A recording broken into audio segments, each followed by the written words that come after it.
अस्सलाम वालेकुम and a very good evening. यकीनन पाकिस्तान की मईशत को समझने वाले अब ये बात बड़े खुल कर कह रहे हैं कि मईशत के हवाले से एक मिसाक मईशत करना अब पाकिस्तान के लिए नागुज़ीर बन चुका है। एक तरफ हुकूमत IMF के चैलेंजेस से निपटने के लिए पै दर पै मंसूबे बना रही है, दूसरी तरफ महंगाई का एक ऐसा बोझ है जो कि अवाम के कंधों पर बढ़ता ही जा रहा है। एक तरफ रमजान मुबारक अपने अख्ताम पर है और दूसरी तरफ मईशत के हवाले से चैलेंजेस में कभी बिजली और गैस के नरखों में इजाफा है और कभी इस हवाले से हुकूमत की वो तरजीहात हैं जिनके नताइज कुछ अच्छे होते हुए महसूस नजर नहीं आते हैं। लेकिन अगर तस्वीर का दूसरा रुख देखा जाए तो शहबाज शरीफ साहब को ये लगता है कि अगले 2 साल मुश्किल जरूर है। उनके भाई नवाज शरीफ साहब जो कि 3 मरतबा वजीर आजम रह चुके हैं, उनको लगता है कि 2 साल मुश्किल जरूर है लेकिन उसके बाद बहुत से बेहतरी हालात नजर आएंगे। लेकिन अगर सही मायनों में पाकिस्तान की तस्वीर देखी जाए तो फिर ये कहना मुश्किल नजर आता है। एक तरफ एक ऐसी अपोजिशन नजर आती है जिसको 2024 के इंतखाबात में भरपूर तरीके से दबाने की कोशिश की गई, चाहे फॉर्म 45 की बात हो या फिर फॉर्म 47 तक का सफर हो। ये कोशिश की गई कि उस जमात को दीवार से लगाया जाए, लेकिन उसके बावजूद भी अगर वोट बैंक के जरिए उस जमात ने कम बैक किया, पार्लियामेंट में अपनी नुमाइंदगी दी, तो यकीनन एक मजबूत अपोजिशन की सूरत में पाकिस्तान तहरीक इंसाफ नजर भी आ रही है। लेकिन पाकिस्तान तहरीक इंसाफ एक ऐसी जमात है जो कि बुनियादी लीडरशिप इस वक्त जिसमें नहीं नजर आती है। या तो वो सियासी लीडरान इस वक्त मंजर से गायब हो चुके हैं या फिर जेलों में हैं। जो चंद एक लीडरान इस वक्त फील्ड में मौजूद हैं उनको भी मुख्तलिफ मुकदमात का सामना करना पड़ा है और उसमें से चंद एक लीडरान हैं, उनमें से ज्यादातर का ताल्लुक खैबर पख्तूनख्वा से है, जो कि पहले दिन से अब तक अपने उसूली मौक़िफ़ के ऊपर जो कि पाकिस्तान तहरीक इंसाफ का बयानिया था डटे रहे। अब मसला ये दरपेश है कि पाकिस्तान तहरीक इंसाफ पे भी आपसी मसाइल हैं और इसका फायदा गू न गू इस वक्त की मौजूदा हुकूमत और उसकी इत्तेहादी जमातें उठा सकती है। बैरिस्टर गौहर साहब की क़यादत में पाकिस्तान तहरीक इंसाफ के मसाइल यकीनन अपनी जगह बदस्तूर मौजूद है, लेकिन एक मसला जो कि पिछले हफ्ते जिसने पाकिस्तान तहरीक इंसाफ के अंदर अपना सर उठाया वो ये था कि जो सियासी लीडरशिप है उसकी ये कोशिश है कि आईनी और कानूनी मामलात के लिए जो लीगल टीम है उसको जरूर आगे किया जाए, लेकिन जो सियासी इशूज हैं उनके ऊपर सियासी लीडरशिप को भरपूर मौका मिलना चाहिए। क्या इन तमाम चैलेंजेस को मद्देनजर रखते हुए खास तौर पर खैबर पख्तूनख्वा की हुकूमत में पाकिस्तान तहरीक इंसाफ डिलीवर कर सकेगी और विफाक में एक मजबूत अपोजिशन के साथ साथ रमजान के बाद जो एहतजाजी तहरीक वो शुरू करने जा रही है उसको पुरजोर तरीके से न सिर्फ मुनज़्ज़म करके अवाम के सामने ला सकेगी बल्कि हुकूमत को भी नाको चने चबवा सकेगी? ये वो टास्क होगा जो कि यकीनन PTI के लिए एक बड़ा चैलेंज होगा। क्या उनकी मुस्तकबिल की प्लानिंग है, इस पर बात करने के लिए प्रोग्राम में आज मेरे साथ मौजूद हैं पाकिस्तान तहरीक इंसाफ के न सिर्फ सीनियर रहनुमा है बल्कि पहली मरतबा प्रोग्राम में शामिल हो रहे हैं आतिफ खान साहब। आतिफ साहब, सर पहले तो बहुत शुक्रिया सर, पहली मरतबा आप प्रोग्राम में आए। सर ये फरमाइएगा कि मसाइल बहुत हैं, PTI के चैलेंजेस पर हम अक्सर प्रोग्राम्स में बात करते हैं, लेकिन अगर मैं सही मायनों में आपसे पूछूं तो टॉप 3 चैलेंजेस क्या हैं PTI के? बहुत शुक्रिया आपका। सबसे बड़ा चैलेंज तो ये है कि लीडरशिप हमारी, चाहे हमारे चेयरमैन हैं, जो बानी चेयरमैन हैं वो जेल में हैं, उनसे कम्युनिकेशन का बहुत सीरियस इशू है हमें। हमारे वाइस चेयरमैन जेल में हैं, हमारे प्रेसिडेंट जो हैं परवेज़ इलाही साहब वो जेल में हैं। मोस्टली सीनियर लीडरशिप कुछ पार्टी छोड़ गई है और कुछ जेल में है, कुछ छुड़वाई गई, ये ज्यादातर को छुड़वाई गई। तो ये बेसिक हमें मसला है। देखें, वोट का या सपोर्ट का मसला नहीं है, ये ऊपर के जो मसले हैं जिसकी वजह से आप अक्सर मीडिया में देखते हैं कि मसले भी आते हैं, बीच में से तल्ख कलामियां भी हो जाती हैं, लड़ाइयां भी हो जाती हैं। तो यही हमें इस वक्त सबसे बड़ा मसला यही है। बाकी तो अल्हम्दुलिल्लाह सपोर्ट और वोट तो PTI का बल्कि बड़ा ही है, कम तो नहीं हुआ। लेकिन सर अब ये बहुत अच्छी बात है कि देखिए आपने खुद खुलकर इस किया कि लड़ाइयां भी हो रही हैं, मसाइल भी हो रहे हैं। मैं किसी एक शख्सियत का नाम नहीं लूंगी, वो भी हमारे शोज में आ चुके हैं, लेकिन कुछ लोगों की वजह से PTI में बहुत ज्यादा मुतनाज़े बयानात का एक सिलसिला चल पड़ा है और बज़ाहिर अब जो नाक़िदीन है PTI के उनकी ये राय है कि बैरिस्टर गौहर साहब की वो ग्रिप नहीं है जो कि एक्चुअली चेयरमैन की होनी चाहिए। आपके ख्याल में वजह क्या है कि वो मैनेज क्यों नहीं कर पा रहे और जिन लोगों को साइड लाइन करने की कोशिश भी की जा रही है क्या उनकी वो रिट तस्लीम नहीं करे बैरिस्टर गौहर साहब की? उसमें 2 वजह हैं। एक तो बैरिस्टर गौहर साहब माशाल्लाह से बहुत जबरदस्त वकील भी हैं और बड़े नर्म मिजाज की शख्सियत है, बहुत अच्छे डिसेंट बंदे हैं एज ए पर्सन, लेकिन वो थोड़े से सॉफ्ट हैं। मैंने खुद उनको पर्सनली भी कहा क्या थोड़ी सी सख्ती करनी पड़ेगी। मतलब इस तरह कोई भी ऑर्गेनाइजेशन नहीं चलती अगर आप बहुत नरमी इख्तियार करें तो। एक तो ये उनकी एक चीज है जो मैंने खुद उनको बताई है कि थोड़ी सी सख्ती करनी पड़ेगी।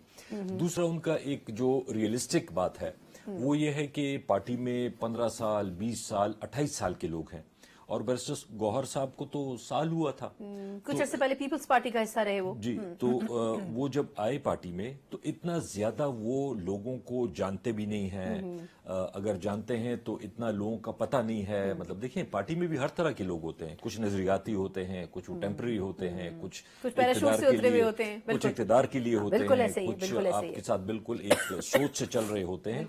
तो ये थोड़ा सा उनको इशू है कि वो इतनी ज्यादा उनकी पार्टी में लोगों को पहचान उनकी नहीं है, और तबीयत का भी जैसे मैंने कहा कि नरम मिजाज है, तो थोड़ा सा उनको फायदा उठाया जाता है, सख्ती करनी पड़ेगी। लेकिन सर अब किस तरह फिर मैनेज होगा? देखिए, ऑपोजिशन की हैसियत से पार्लियामेंट में तो बेहतरीन पीटीआई परफॉर्म कर रही है। बड़ा मुश्किल नजर आ रहा है कि हुकूमत के लिए कोई कानून साजी करवाना, अपने मामलात आगे लेकर चलना, एक भरपूर एहतजाज नजर आ रहा है पार्लियामेंट के अंदर भी। लेकिन ऐसे में अगर यूनानिमस आवाज नहीं होगी पीटीआई की, कोई और बात कर रहा होगा, कोई और बात कर रहा होगा, तो उसमें आपको नहीं लगता कि वो जो एहतजाज है उसका जोर टूट जाएगा? और अगर इसको हम सड़कों पर भी लेके जाएं तो इसमें एक बड़ी अजीब सी बात है, जब नून लीग नहीं होती या पीपल्स पार्टी भी है सच, या जो गवर्नमेंट में है इस वक्त, वो अगर नहीं होते तो फिर पीटीआई वाले आपस में उनकी अनबन होती रहती है। लेकिन जैसे ही नून लीग वाले आते हैं फिर सारे एकदम से इकट्ठे हो जाते हैं। तो उस पे इंशाल्लाह फर्क नहीं पड़ेगा। ईद के बाद आप देखेंगी कि ईद के बाद हमारा फुल फ्लेज एक एजुटेशन का प्लान है, और वो सिर्फ अकेली पीटीआई नहीं होगी। जो हम पे अक्सर इल्जाम लगता है कि जी आप बाकी पार्टियों से बात नहीं करते, या उनसे हाथ नहीं मिलाते, या उनसे सलाह मशवरा नहीं करते, तो और हमारे साथ ऐसी पार्टियां हैं जो कि समझती हैं कि ये इलेक्शन ठीक नहीं हुआ, ये तरीक़ेकार ठीक नहीं है, ये मुल्क अलग डायरेक्शन में जा रहा है। तो उसमें हमारे बहुत से मुखालिफिन भी हैं, ऐसे हैं कि उनसे हमारे बहुत ज्यादा इख्तिलाफात रहे हैं, लेकिन फिर भी लार्जर इंटरेस्ट के लिए, एक बड़े मकसद के लिए। बाकी उनकी हर एक पार्टी का अपना मंशूर है, वो जिस तरीके से पार्टी को चलाना चाहें, जो उनका अपना तरीकेकार होगा। लेकिन सिर्फ एक पॉइंट पे हम इंशाल्लाह ईद के बाद मुतहिद होकर तहरीक चलाएंगे। अच्छा, आपका एक 5 जमाती अलायंस बन रहा है, उसमें JUIF से बातचीत अभी होनी है, तो आपको क्या लगता है कि महमूद अचकजई साहब को बज़ाहिर लग ही रहा है कि ये लीडरशिप, इसकी क़यादत दी जाएगी, तो क्या JUIF के साथ मिलने से जो लोग बात कर रहे हैं कि एक स्ट्रीट पावर जो है, स्ट्रीट स्ट्रेंथ बेसिकली ऑपोजिशन की, वो बढ़ जाएगी? क्या उसकी जरूरत है पीटीआई को? क्योंकि अगर आप स्ट्रीट्स के ऊपर अपना जोर लेके आ गए तो बड़ा मुश्किल होगा हुकूमत के लिए उस चीज को कंट्रोल करना। स्ट्रीट पे तो देखें अल्हम्दुलिल्लाह पाकिस्तान में सबसे ज्यादा जो स्ट्रीट पावर है वो तो इस वक्त पीटीआई की है, लेकिन JUI का भी ऑब्वियसली उनके अपने पॉकेट्स हैं जहां पे उनकी है, एक मेजॉरिटी भी है, स्ट्रीट पावर भी है उनके पास। तो हम मिल के चलेंगे। देखें, ये तो मतलब जो हुआ है पिछले 1.5 साल में, ये तो जो भी ऐसे लोग हैं जो समझते हैं कि यार ये तरीका नहीं होना चाहिए, इस तरीके से मुल्क नहीं चल सकता, या जैसे आपने अभी इंट्रो में कहा कि इकोनॉमी के बहुत सीरियस इश्यूज हैं, या शहबाज शरीफ साहब ने कहा, या नवाज शरीफ साहब ने कहा, अल्टीमेटली तो बात उधर ही आ जाएगी। मैं थोड़ा सा 1 मिनट लूंगा आपका। देखिए, 1.5 साल में जो भी हुआ हमारे साथ, हमारे नॉमिनेशन पेपर छीने गए, हमारे प्रपोजर सेकेंडर गायब हुए, हमारे ऊपर बशमूल मेरे केसेस, जो भी होता रहा। अभी तक बहुत सी लीडरशिप गायब है जो नहीं आ सकी सामने। अभी भी मेरे ऊपर भी अभी केसेस हैं जो चल रहे हैं, हमने जमानतें ली हुई, लेकिन चल रहे हैं केसेस। कारोबार बंद, मतलब अजीब अजीब काम हुए, बल्ला ले लिया गया, फिर उसके बाद सिर्फ बल्लेबाज को ही ले लिया गया, बल्लेबाज को भी ले लिया गया। बिल्कुल। तो जो भी हुआ, लेकिन उसका देखें एंड रिजल्ट क्या निकला। हाँ। फिर भी लोगों ने पीटीआई को वोट दिया। अच्छा, नहीं, अब इसमें मुझे आतिफ साहब एक सवाल की इजाजत है। बिल्कुल आप ठीक कह रहे हैं। देखिए, कुछ गलतियां भी हुई, अब इसमें मैं नाम ले ही लेती हूँ। मरवत साहब को भला हम तनकीद जरूर करते हैं उनके ऊपर, लेकिन उन्होंने कुछ बातें ठीक भी की। उन्होंने कहा कि देखिए, पहले हमने एक के साथ इत्तेहाद की बात की, MWM की बात की, फिर हमने सुन्नी इत्तेहाद काउंसिल की बात की, लेकिन अगर हम ना भी करते तब भी मसाइल पैदा ना होते। मतलब कुछ चीजें ऐसी हैं जो उन्होंने शायद लीक कर दी, बज़ाहिर पार्टी की जो गलतियां थी। तो क्या वजह है कि उस वक्त कंसेंसस क्यों नहीं हो पाता था पार्टी के अंदर? और ऐसी शख्सियात, अब उनके ऊपर कुछ एक्शन भी हो रहा है उनके स्टेटमेंट्स के ऊपर, लेकिन दबे लफ्जों में कुछ और भी लोग ऐसे हैं जो हल्की फुल्की ये बात कर रहे थे। मैं इसमें गंडापुर साहब का हवाला दूंगी। जब उनको नॉमिनेट किया गया तो गालिबन आपने या चंद एक लोगों ने कहा कि कोई सेन क़यादत जो है वो केपी से मुंतखब होनी चाहिए। तो वजह क्या है? ये कोई भी डिसीजन जो है वो खान साहब के एंड से इनिशिएट होता है, या फिर आप लोग अपने तौर पर डिसीजन लेते हैं और बाद में वो फिर उसके रिपरकशंस आते हैं कि नहीं ये डिसीजन ठीक नहीं था? छोटी छोटी चीजें जो होती हैं ऑपरेशनल लेवल की, तो ऑब्वियसली पार्टी के सेक्रेटरी जनरल हैं, उमर अयूब साहब हैं, बाकी पार्टी प्रेसिडेंट जो भी हैं वो ले रहे हैं। लेकिन बड़े डिसीजंस के लिए ऑब्वियसली हमें खान साहब से अप्रूवल लेनी पड़ती है। पार्टी के चेयरमैन हैं, बानी हैं, तो वो हमें उनसे अप्रूवल लेनी पड़ती है। लेकिन जहां तक ये कुछ गलतियों की बात है, नो डाउट हमसे गलतियां हुई, और उसकी बड़ी वजह यह है कि आपकी सारी लीडरशिप कुछ जेलों में हो, कुछ छुपी हो, कुछ मतलब उन हालात में, नॉर्मल हालात तो नहीं थे ना हमारे लिए कि हम प्रॉपर तरीके से डिस्कशन कर सके, प्रॉपर तरीके से मिल सकते थे। पंजाब में, पूरे पंजाब में एक जलसा, एक कॉर्नर मीटिंग नहीं कर सके। नहीं, बिल्कुल दुरुस्त है, ये बात तो ठीक है। तो उसमें हम कैसे मतलब ऐसे डिसीजन ले सकते थे जो आप नॉर्मल हालात में लेते हैं? तो हमारे लिए तो हालात।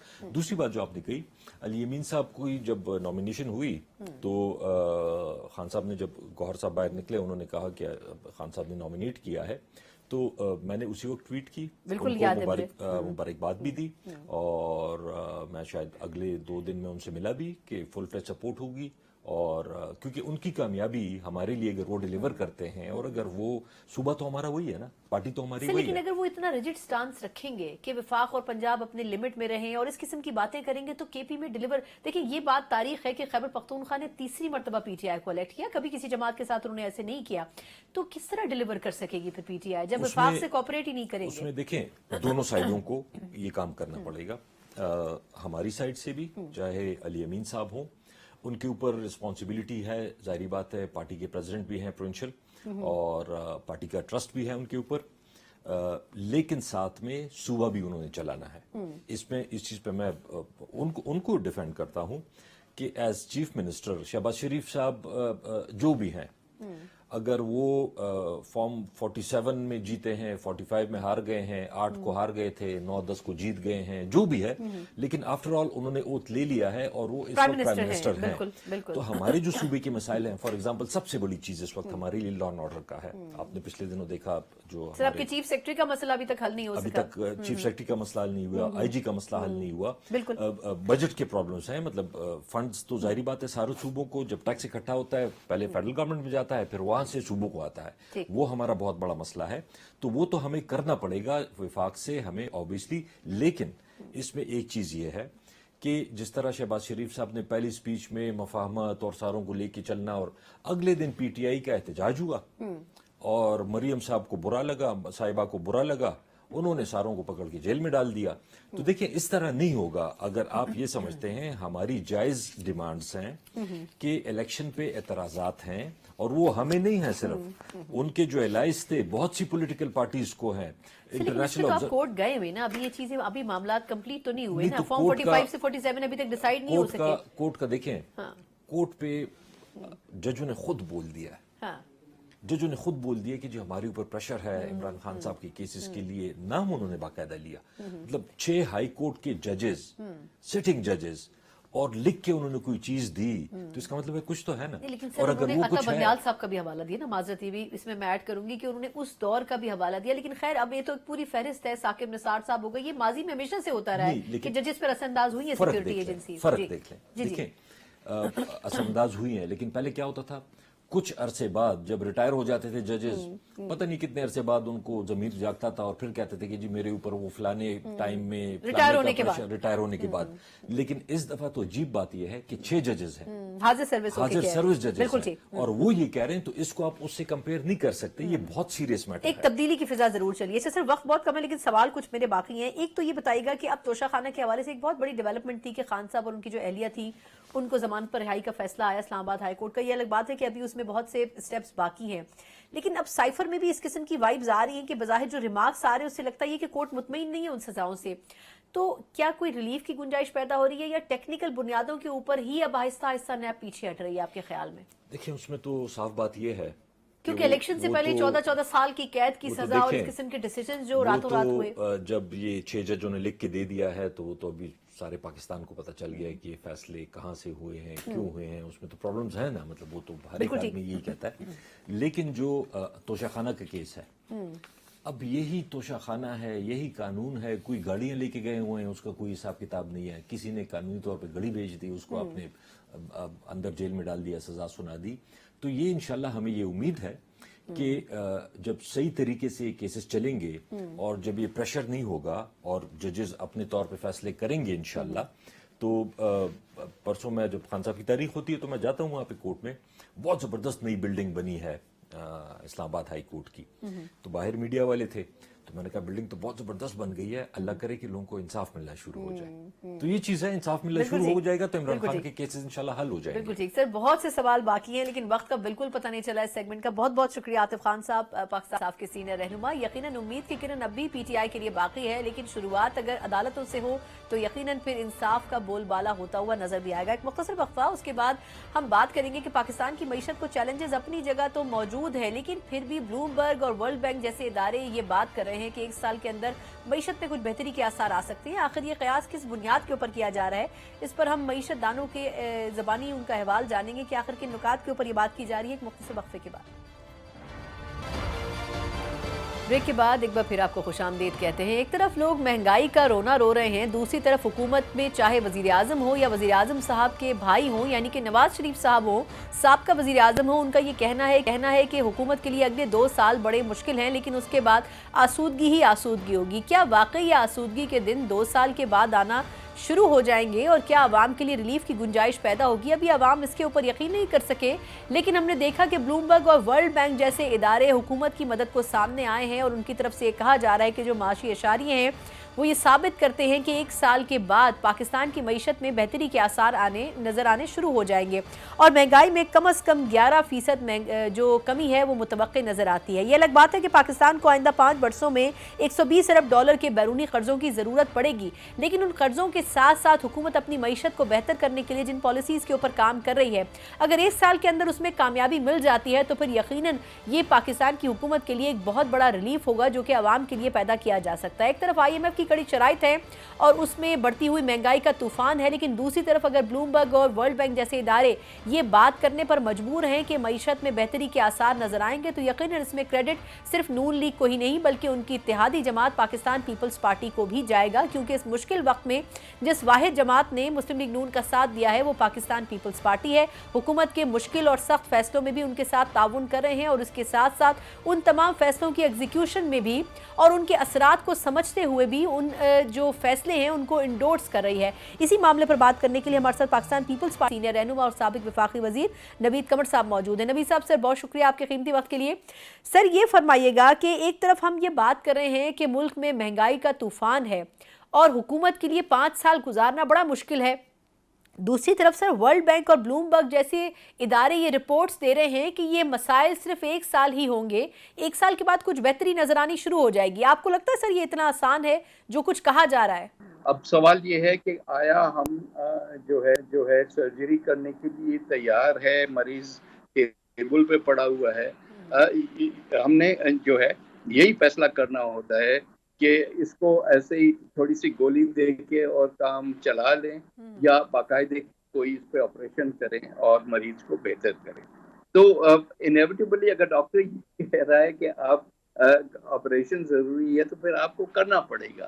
آپ اس سے گھبرا کے اگر پیچھے ہٹ گئے تو آگے جا کے حالات اور خراب ہو سکتے ہیں. تو اس حد تک تو بات صحیح ہے کہ اگر ہم کورس پہ رہے، اور یہ سیاسی طور پہ مشکل فیصلے ہوں گے کیونکہ ایک طرف تو یہ ہے کہ بھئی ہر چیز کی قیمتیں بڑھانے کے لیے IMF دور دے رہا ہے کیونکہ ان کو پتا ہے کہ دوسرا جو راستہ ہے جو کہ ہم سجیسٹ کر رہے ہیں وہ بڑا ڈسپلن کا راستہ ہے، وہ بڑی اس پہ پولیٹیکل کاسٹ ہائی آئے گی. میں آپ کو مثال دوں، مثال یہ ہے کہ اس وقت پاکستان کے پاس اپنی جو ٹیکس انکم ہے، اوور آل انکم جو ہے وہ آہستہ آہستہ سکڑتی جا رہی ہے اور ہم صرف اور صرف قرضوں پہ انحصار کر رہے ہیں.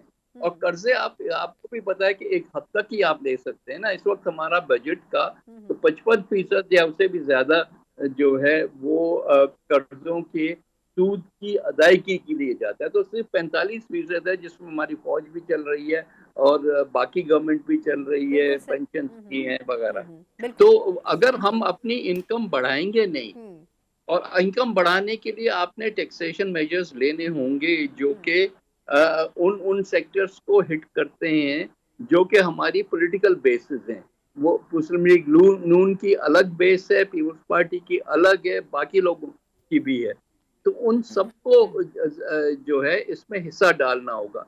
बहुत आसान होता है कि आपने पेट्रोल पे और 20 रुपए टैक्स लगा दिया और बिजली की कीमत और गैस की कीमत बढ़ा दी, लेकिन सिर्फ ये करने से हो ये रहा है कि चोरियां और बढ़ रही हैं। और क्योंकि इनडायरेक्ट टैक्स है तो ये तमाम तबकों को यकसा जो है वो हिट करता है। इनकम टैक्स जो है वो हायर स्लैब्स को मिलता है, लगता है, तो उस पे मेहनत करना है, लेकिन उसमें ये कि रिटेलर्स को भी पे करना होगा, जो दुकानदार हैं मिडिल लेवल के उनको भी टैक्स देना होगा, जमींदार जो है उससे भी टैक्स कलेक्ट करना होगा, और भी शहरों में प्रॉपर्टी टैक्सेस वगैरह हैं, ये सब करने होंगे। तो ये वो फैसले हैं जो कि हुकूमतें अवॉइड करती आ रही हैं over a period of time. लेकिन अब हालात वहां तक पहुंच गए हैं कि अगर आपने ये नहीं किया और सिर्फ रवायती तौर पर सिर्फ बिजली, गैस और पेट्रोल की कीमतें बढ़ाते गए, तो ये फिर काउंटर प्रोडक्टिव होगा आपके लिए। तो इसलिए मैं कह रहा हूँ जो टफ फैसले हैं वो टफ और तरीके से हैं, वो आम आदमी पे ना डालें, वो आप जो प्रोटेक्टेड तबके हैं हमारी सोसाइटी के, आप उन पे बोझ डालें और उसी से जो है आप अपनी इनकम करें, उससे ही आपकी महंगाई जो है वो कम होगी। ठीक। अच्छा, मुझे एक सवाल की इजाजत है सर। कितना आपको लगता है, अब ये कहा जा रहा है कि पाकिस्तान को आइंदा 5 वर्षों में तकरीबन 120 अरब डॉलर के बैरूनी कर्जों की जरूरत होगी, तो सर क्या हम कर्जों के ऊपर ही मुल्क को चलाएंगे? बड़ा मुश्किल होगा नून लीग के लिए कर्जे लेकर कर्जों की एक साथ देना, उस पर सूद अदा करना। फिर ये नवाज शरीफ साहब कैसे कह रहे हैं कि 2 साल में सब ठीक हो जाएगा, शहबाज शरीफ साहब भी कह रहे हैं जी 2 साल में सब ठीक हो जाएगा, पीपल्स पार्टी उनके साथ कोalition गवर्नमेंट में चल तो रही है, तो कुछ आपको इंसाइट तो पता होगी क्या वाकई 2 साल में सब ठीक हो जाएगा? एक चीज की वजाहत कर दूं, कोalition गवर्नमेंट में हम नहीं है, गवर्नमेंट मुस्लिम लीग। जी सर, आप उनको सपोर्ट तो चले कर रहे हैं ना, कुछ तो आपको इंसाइट पता होगी सर।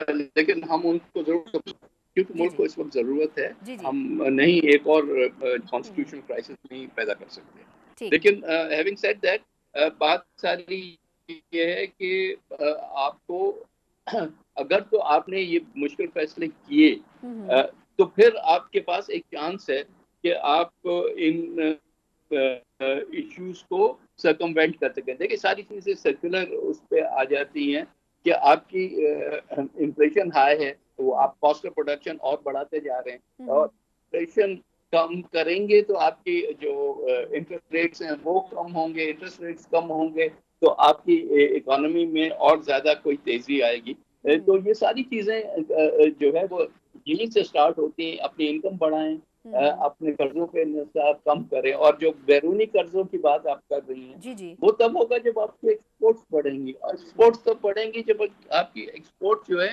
वो कॉम्पिटिटिव होंगी, और उसके लिए जाहिर करते हैं आपने कॉस्ट को कम करना। ठीक, बिल्कुल। तो बहुत सारे इश्यूज हैं जिसको आपने एक वक्त पे टैकल करना होगा, और उसी से चाहे कितना भी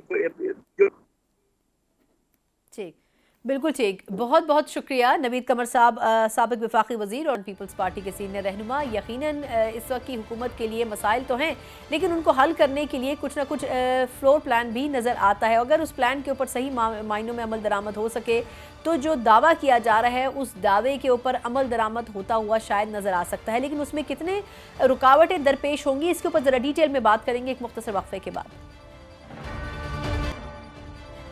ब्रेक के बाद एक बार फिर आपको खुशामदीद कहते हैं। एक तरफ ब्लूमबर्ग और वर्ल्ड बैंक जैसे इदारे ये दावा कर रहे हैं कि पाकिस्तान की मईशत में ज्यादा अरसे के मसाइल नहीं हैं, बल्कि 1 साल के अंदर बहुत कुछ बेहतर होने वाला है, लेकिन दूसरी तरफ आदाद व शुमार बिल्कुल नई तस्वीर दिखाते हैं, और उसके मुताबिक पाकिस्तान को आइंदा 5 सालों में तकरीबन 120 अरब डॉलर के बैरूनी कर्जों की जरूरत होगी। अब ये अजीब सी बात है कि कर्जों के बोझ को उतारने के लिए मजीद कर्जे लेने पड़ेंगे, और ये कितना मुश्किल हो सकता है, और अगर ऐसी ही सिचुएशन रही तो क्या हर हुकूमत हुकूमत इसी तरीके से अपने मामूलात चलाएगी कि कर्जे लेगी और हुकूमत को रन करेगी, फिर इन तमाम मंसूबों का क्या होगा जो कि अवाम की फलाह बहबूद के लिए किए जाते हैं, पाकिस्तान की तरक्की के लिए किए जाते हैं? और क्या हम मईशत के हवाले से एशियन टाइगर तो दूर की बात है, क्या उस रेस में किसी घोड़े की हैसियत से भी शामिल हो सकेंगे?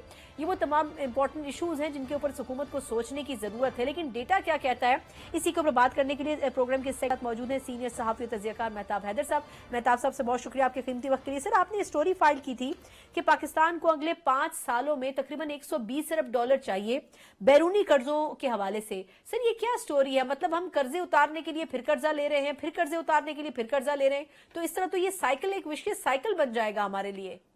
जी, बिस्मिल्लाहिर्रहमानिर्रहीम, थैंक यू वेरी मच। देखिए, बुनियादी तौर पे ये एक IMF की रिपोर्ट है और इसके साथ एक पाकिस्तान का इदारा है, Pakistan institute of development economics pipe, जो कि प्लानिंग कमीशन का एक एफिलिएट रिसर्च और एक एजुकेशन इंस्टीट्यूशन है। उनकी ये रिपोर्ट है जिसमें वो ये बताते हैं कि फाइनेंशियल ईयर 2023 को भी इन्होंने शामिल किया है, जो कि पिछला साल था।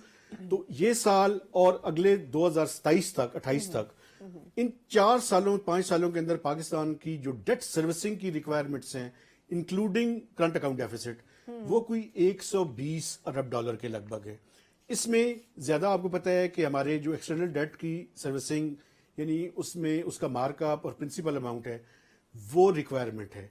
इसीलिए इस बात में कोई शक नहीं है कि IMF के प्रोग्राम के अलावा इतने पैसे मैनेज नहीं किए जा सकते, और यही वो वजह है जिसकी वजह से हमें एक नए प्रोग्राम में जाना पड़ेगा। काट रही हूँ, लेकिन क्या इतने IMF से भी इतने पैसे मिलेंगे हमें 5 सालों में? देखिए, IMF से इतने पैसे नहीं मिलेंगे।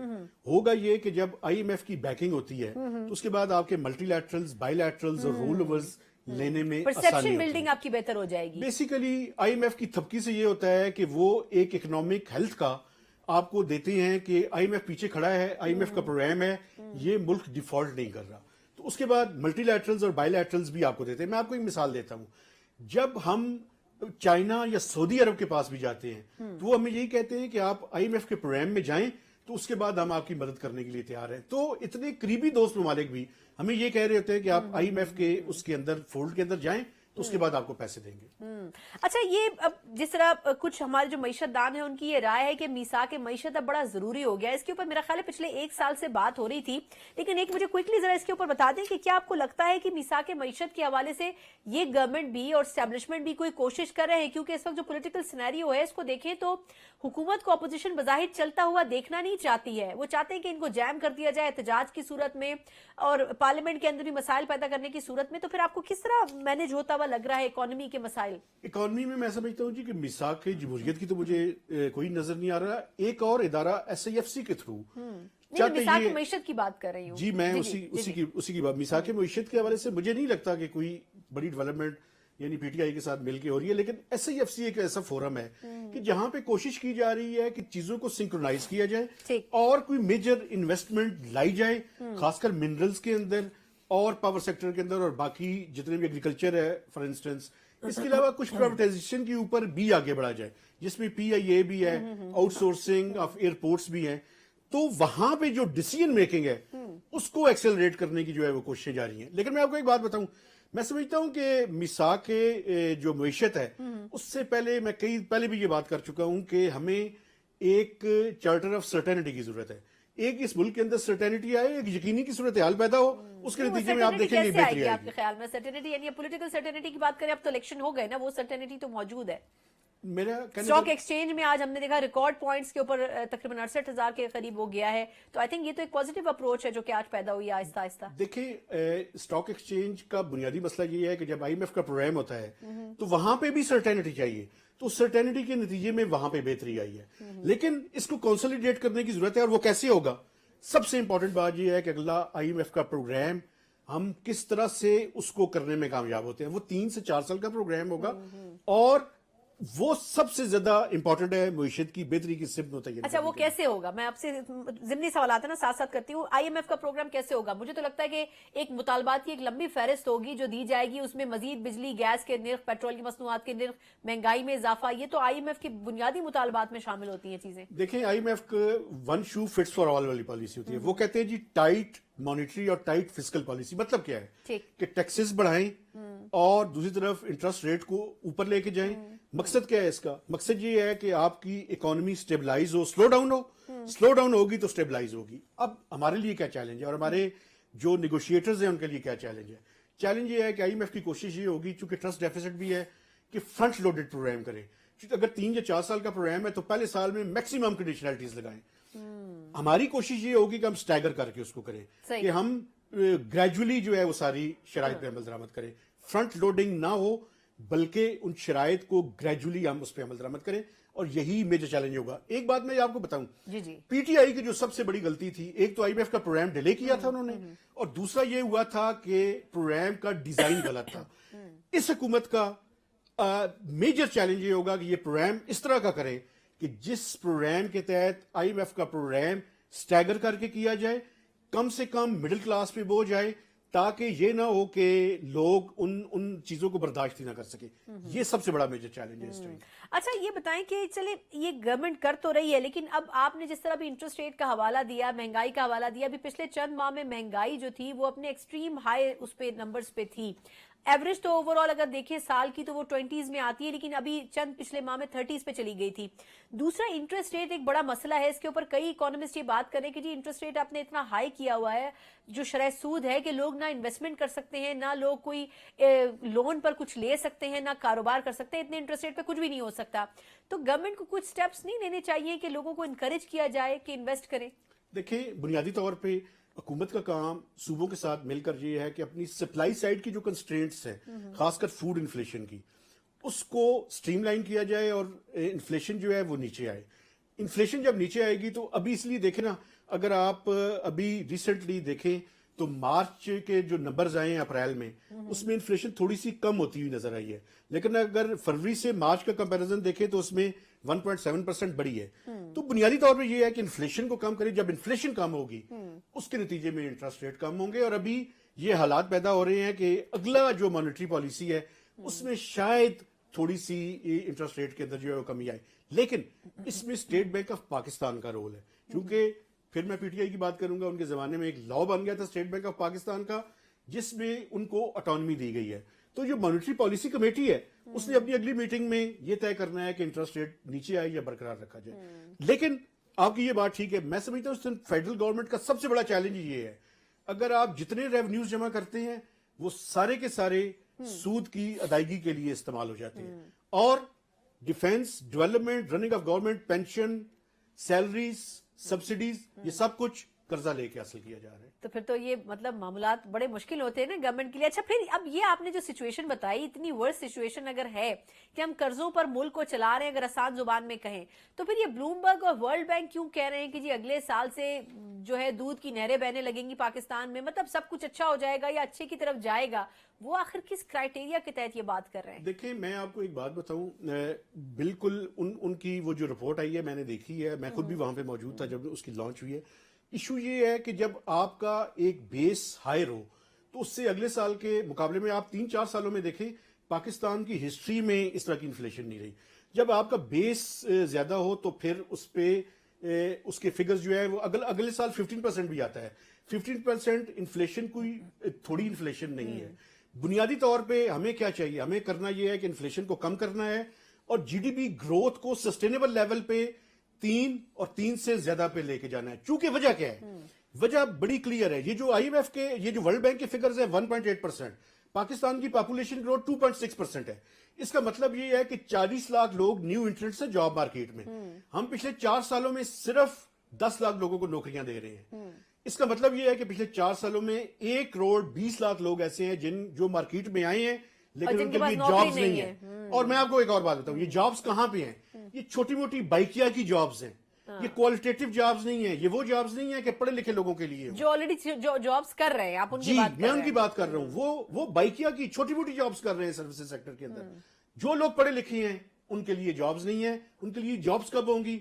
जब हमारी ग्रोथ 5 to 6% होगी। एक प्रैक्टिकल क्वेश्चन, ये जो बाकी लाखों लोग हैं जिनके पास जॉब नहीं है और ये हर साल इंजेक्ट हो रहे हैं पाकिस्तान की इकोनॉमी में, अब गवर्नमेंट के पास कोई रोड मैप, आप बार बार SIFC का हवाला दे रहे हैं, अब ये इनिशिएटिव तो है फौज का, हुकूमत का, तमाम इदारों का, लेकिन अब इनके पास कोई रोड मैप है? पंजाब में जाएं तो वो एक के बाद एक मंसूबे लॉन्च कर रहे हैं, लेकिन क्या इस यूथ को कहाँ अकोमोडेट करेंगे? फिर मैं समझता हूँ जी इस टाइम बड़ा इंपॉर्टेंट है कि जो प्रोविंशियल गवर्नमेंट्स हैं वो एक तो रेवेन्यूज के अंदर भी कंट्रीब्यूट करें और अपने पैसे चूंकि उन्हीं के पास है, फेडरल गवर्नमेंट एनएफसी और डेट सर्विसिंग के बाद खाली हो जाता है खजाना, उनके पास कुछ भी नहीं है। तो बुनियादी तौर पे ये एक हार्मोनाइज्ड तरीके से चलाएं, स्टेबलाइज करें इकोनॉमी को, आईएमएफ के प्रोग्राम के अंदर जाएं। पहले 2 साल में कोई दूध और शहद की नहरें नहीं बहेंगी, लेकिन 2 साल के बाद अगर हम अपनी पॉलिसीज को ठीक रखें तो उसके बाद हम हायर ग्रोथ ट्रेजेक्टरी की तरफ जा सकते हैं। क्योंकि कम अज कम पाकिस्तान में ये जो जॉब्स, मैंने आपको बताया कि 40 लाख लोग आ रहे हैं मार्केट के अंदर, कम से कम 5 to 6% की ग्रोथ चाहिए। ग्रोथ कैसी चाहिए कि जिसके नतीजे में 2 ट्विन डेफिसिट जो पैदा होते हैं, आइंदा आने वाली हुकूमत के लिए वही चैलेंज। अच्छा, वक्त थोड़ा सा कम है, मैं आप क्विकली मुझे बता दें कि जो औरंगजेब साहब हैं, आप क्योंकि आप इकोनॉमी करते हुए आपको जमानों गुजर गए हैं कवर करते हुए, ये औरंगजेब साहब को लाया तो गया है, तनकीद ये हो रही है कि जी इनको एस्टैब्लिशमेंट लेकर आई है, लेकिन आपको क्या लगता है कि ये डार साहब से बेहतर साबित होंगे? इनके जो इमीडिएट कुछ स्टेप्स जो इन्होंने भी आकर उठाए हैं या उठाना चाहते हैं, आपको क्या लग रहा है कि डायरेक्शन कुछ सही मुतय्यन कर देंगे ये? देखिए, मेरी एक मुलाकात हुई है, हमारी उनके साथ बातचीत हुई, क्लियर हेडेड है, लेकिन मसला ये है कि आप इसी की चेयरमैनशिप उनसे ले लेते हैं, फिर रिवर्स कर देते हैं, फिर सीसीओपी में उनको निकाल देते हैं, फिर काउंसिल ऑफ कॉमन इंटरेस्ट से उनको निकाल देते हैं। तो अगर आप अपने फाइनेंस मिनिस्टर को सिर्फ क्यूबला तक महदूद रखना चाहते हैं तो वो परफॉर्म नहीं कर सकेगा। आईएमएफ का प्रोग्राम आपने करना है, अगर आपने आईएमएफ का प्रोग्राम करना है तो उसको वो पावर और वो ऑटोनॉमी और वो ताकत देनी पड़ेगी। बहुत बहुत शुक्रिया मेहताब हैदर साहब, सीनियर सहाफी और मईशत बड़ी मुस्तनद आवाज है, रिपोर्टिंग में हमारे साथ मौजूद थे। यकीनन मईशत के हवाले से इस हुकूमत की तरजीहात सबसे बुनियादी तौर पर यह है कि आईएमएफ का प्रोग्राम न सिर्फ अगले प्रोग्राम में कामयाबी के साथ जाया जाए, बल्कि मईशत को आईएमएफ का टीका भी लगाया जाए, लेकिन इसके साथ जो मुतालबात की नई फहरिस्त है वो हुकूमत और अवाम दोनों के लिए हजम करना बड़ा मुश्किल फैसला साबित होगा। लेकिन इसके अलावा हुकूमत के पास कोई चॉइस भी नहीं है। अब देखना यह है कि आया इसको हजम करने के असरात क्या पड़ेंगे, न सिर्फ कौम के ऊपर बल्कि हुकूमत के ऊपर भी। इसी नोट के साथ प्रोग्राम से मुझे इजाजत दीजिए, अल्लाह हाफिज।